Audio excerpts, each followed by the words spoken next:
औरत और सपने। उमेश और रीटा की शादी के 10 साल बाद उन्हें बेटी होती है। रीटा, तुमने मुझे जिंदगी की बहुत बड़ी खुशी दी है। तुम भी ना, ये सब भगवान की कृपा है। बस हमारी बेटी बड़ी होकर कुछ अच्छा करे। रीटा की सास बिंदिया ये खबर सुनकर गांव से चली आती है। हम अब से यहीं रहेंगे, दादी पोती साथ में खेलेंगे। अपनी पोती का नामकरण भी हम ही करेंगे। आज से हमारी गुड़िया का नाम होगा सना। आओ मेरी गुड़िया, दादी के साथ खेलोगी ना। वक्त गुजरने लगता है, सना बड़ी होने लगती है।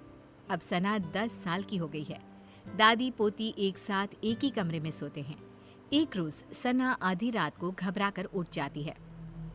अरे क्या हुआ मेरी बच्ची, तू इतनी घबरा क्यों रही है? दादी, मैंने एक औरत को देखा जो मेरे बेड के नीचे से निकलकर मेरे ऊपर आकर बैठ गई और मुझसे कुछ कहना चाह रही है। अरे बिटिया, मैं हूं ना तेरे साथ। देख देख, तेरे बेड के नीचे कुछ भी नहीं है। मेरी बच्ची आराम से सो जा। अगले दिन फिर वही सब होता है।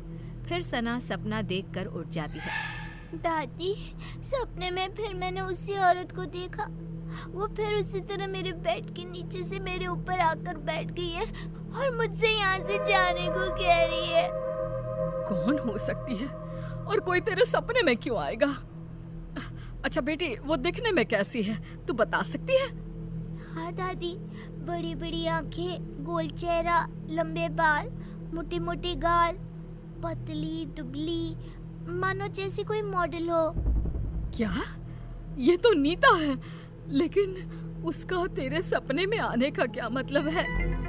दादी, ये नीता कौन है? अब कुछ नहीं मेरी बच्ची, तू सो जा। हाँ, अब बिंदिया की डर के मारे हालत खराब हो जाती है। वो रात भर सो नहीं पाती। अगली सुबह बिंदिया सारी बातें उमेश से कहती है।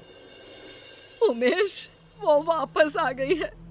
इस बार उसने अपना शिकार हमारी सना को बनाया है। सना को कुछ हो गया तो हम तो मर जाएंगे। क्या माँ, आप भी कैसी बातें कर रही हो? सपने से भला क्या होता है? कौन सा वो सच में निकल कर बाहर आ जाएगी? माँ, आप है ना कुछ ज्यादा ही सोच रही हैं। इस बात को यहीं खत्म कर दीजिए। और देखिए, रीटा को इसके बारे में कुछ भी खबर नहीं होनी चाहिए।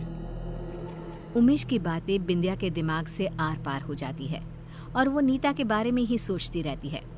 पहले तो सना को सपने रात में आते थे, लेकिन अब तो उसे दिन में भी सपने आने लगते हैं। एक शाम जब सना सोकर उठती है और जोर जोर से रोने लगती है।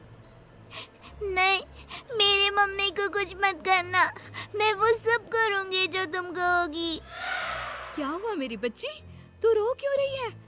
मम्मा वो आपको मार देगी। वो रोज रात को मेरे सपने में आती है, कभी मेरे बेड के नीचे तो कभी मेरी अलमीरा के पीछे छिपी रहती है। क्या बोल रही है बेटा? मुझे कुछ समझ में नहीं आ रहा। कौन आ जाती है और मुझे क्यों कुछ करेंगे?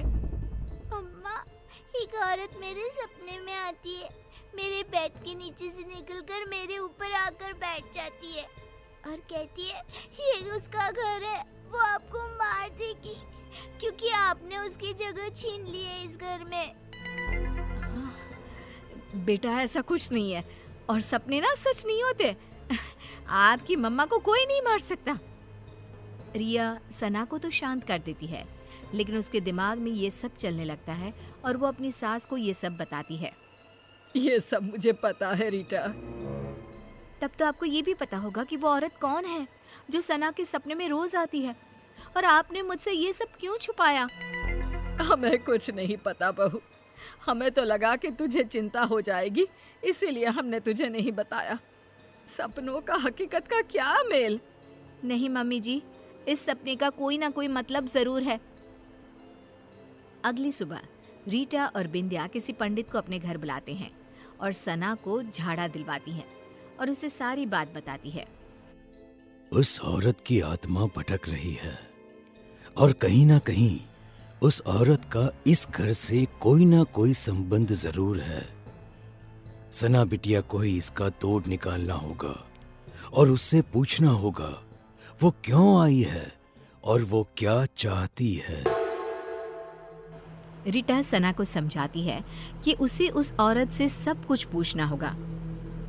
जब सब सो जाते हैं और सना को सपने दिखने शुरू हो जाते हैं, तब वो देखती है कि अलमीरा के पीछे से वही औरत झांक रही है और पंखे के ऊपर आकर बैठ गई है और वो सना को दिख रही है। सना उठकर बैठ जाती है। तभी वो औरत उसका गला दबाने लगती है और कहती है, बोला था ना, निकल जाओ इस घर से, ये घर मेरा है, नहीं गई तो दोनों माँ बेटी मरोगे मेरे हाथ से। कौन हो तुम? मुझसे और मेरी मम्मा से तुम्हारी क्या दुश्मनी है? इतने में ही सना डर से उठ जाती है और रोने लगती है। रीटा और बिंदिया उसके पास बैठी होती हैं। बेटा, तूने उससे पूछा या नहीं? इतने में ही उन लोगों को एक आवाज आती है, पूछा, लेकिन जवाब सुने बिना उठ गई, इसीलिए मुझे यहीं आना पड़ा। जोरों की हवा चलने लगती है, कमरे का सारा सामान गिरने लगता है और एक औरत सबके सामने आकर खड़ी हो जाती है। तुम कौन हो? बिंदिया, तू नहीं जानती मैं कौन हूँ? तू बताएगी इन लोगों को या मैं बताऊं? ये नीता है, एक मॉडल। उमेश और नीता एक दूसरे से प्यार करते थे और शादी करना चाहते थे, लेकिन हमने इन दोनों की शादी नहीं होने दी। हमें नाचने वाली बहू नहीं चाहिए थी, इसीलिए हमने उमेश से भी झूठ कह दिया कि नीता उसे धोखा देकर किसी और के साथ भाग गई है और उमेश की शादी तुमसे करवा दी। ये सब के पीछे तुम थी ना माँ? आपको पता था ना माँ कि मैं नीता के बिना नहीं रह सकता। ऐसा क्यों किया माँ तुमने? क्यों? मुझे लगा उमेश ने मुझे धोखा दिया है, इसलिए मैंने अपनी जान दे दी और अब उसकी बेटी के सपने में आकर रीटा और सना को इस घर से निकलवाना चाहती थी, ताकि उमेश को ये एहसास हो सके कि किसी अपने का दूर जाना कैसा होता है। तुम्हारी गुनहगार तो मैं हूँ नीता, तुम मुझे मार दो और अपना बदला पूरा कर लो। मुझे माफ कर दो नीता, मैंने माँ की बातों पर भरोसा कर लिया और एक बार भी तुम्हारा पता लगाना जरूरी नहीं समझा। मुझे माफ कर दो। नहीं, अब मुझे किसी से कोई शिकवा नहीं है। जिससे मैंने प्यार किया वो आज भी मेरा है। ये जानकर ही मुझे शांति मिल गई। बिंदिया का मन ग्लानि से भर जाता है और वो खुद की जान ले लेती है। ये क्या कर दिया माँ तुमने? क्या कर दिया? एक बेकसूर की जिंदगी खत्म कर दी मैंने। अब मुझे जीने का कोई हक नहीं बचा। हमें माफ कर देना नीता। बिंदिया की मौत हो जाती है और नीता की आत्मा को शांति मिल जाती है। उमेश नीता को अपनी पहली पत्नी का दर्जा देकर उसकी तस्वीर अपने घर में लगवा देता है और सना और रीटा के साथ खुशी खुशी जीने लगता है।